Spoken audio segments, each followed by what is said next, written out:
हाय नमस्कार, मी संगीता किचनमध्ये आपले खूप खूप मनापासून स्वागत आहे। आज आपण या व्हिडिओमध्ये भरपूर असं पुरण घातलेली, अगदी 3 पट पुरण घालून जरी पोळी लाटली तरी न फुटणारी, टम्म फुगलेली आणि मऊ लुसलुशीत पुरणपोळी कशी बनवायची ते या व्हिडिओमध्ये स्टेप बाय स्टेप पाहणार आहोत। चला तर आता आपण रेसिपीला सुरुवात करूया।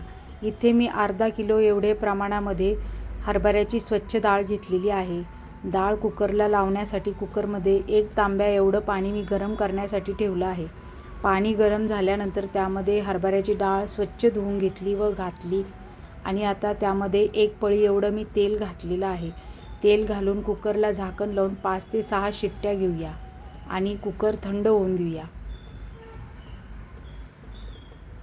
तोपर्यंत आपण पुरणपोळीसाठी लागणारे पीठ भिजवूया। तर इथे मी परातीमध्ये मीठ घेतलेलं आहे, त्यामध्ये थोडंसं पाणी घातलं, त्यानंतर 2 पळ्या एवढं तेल घातलं आणि त्यामध्ये आता आपण आपल्याला लागेल तेवढं पीठ भिजवून घेऊया।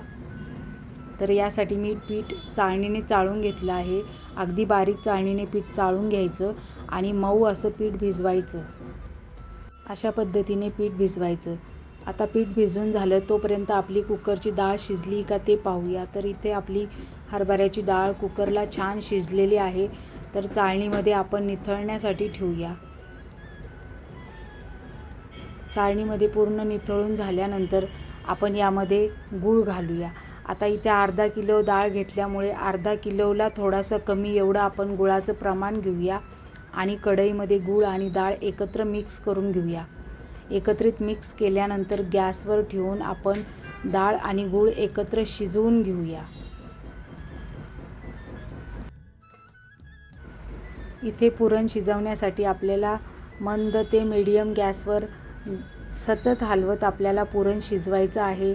सुरुवातीला गूळ पूर्ण वितळतो आणि पुरण थोडेसे पातळ होते, परंतु हळूहळू आपल्याला 5 ते 7 मिनिट सतत हलवत आपल्याला राहायचं आहे आणि त्यानंतर आपल्याला हे पुरण थोडंसं घट्ट झालेलं दिसतं।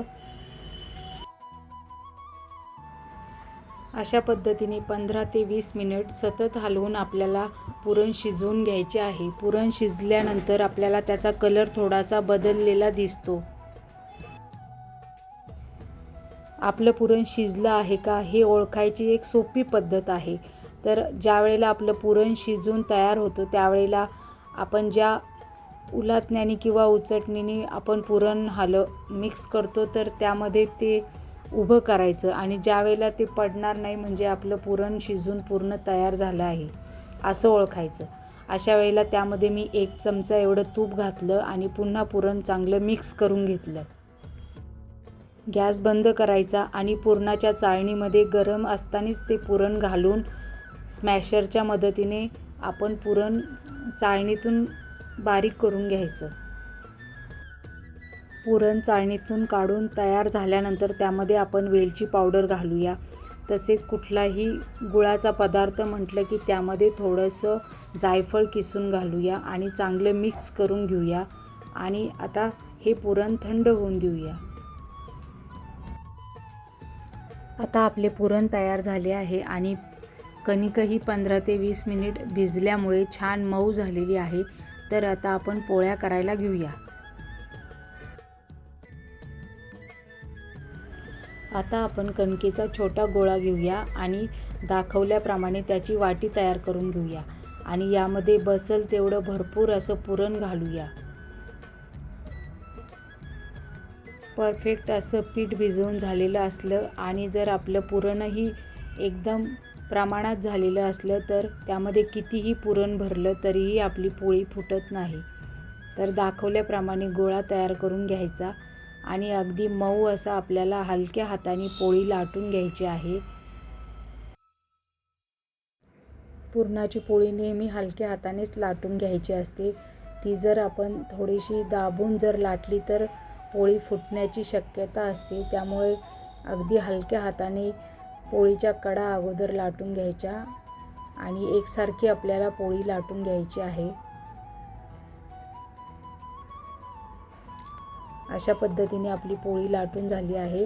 तर तव्यावर थोडंसं अगोदर तेल किंवा तूप घालूया आणि त्यावरती लाटलेली पोळी घालूया। अशा पद्धतीने खूप टम्म अशी फुगलेली आपली पुरणाची पोळी तयार झालेली आहे।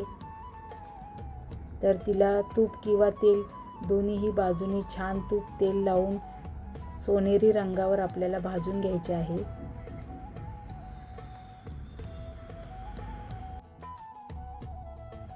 पुरणाच्या पोळ्या करताना नेहमी कणकेचा छोटासा गोळा घ्यायचा आणि त्यामध्ये बसेल तेवढं भरपूर असं पुरण भरायचं आणि अगदी हलक्या हाताने पोळी लाटून घ्यायची आणि पोळी लाटल्यानंतर तिला थोडासा हाय फ्लेमवरच पटपट अशी भाजून घ्यायची असते, जेणेकरून आपली पोळी कडक होत नाही आणि त्याला भरपूर तेल किंवा तूप लावून दोन्ही बाजूनी खरपूस अशी आपली सोनेरी रंगावर पोळ्या भाजून घ्यायच्या आहेत।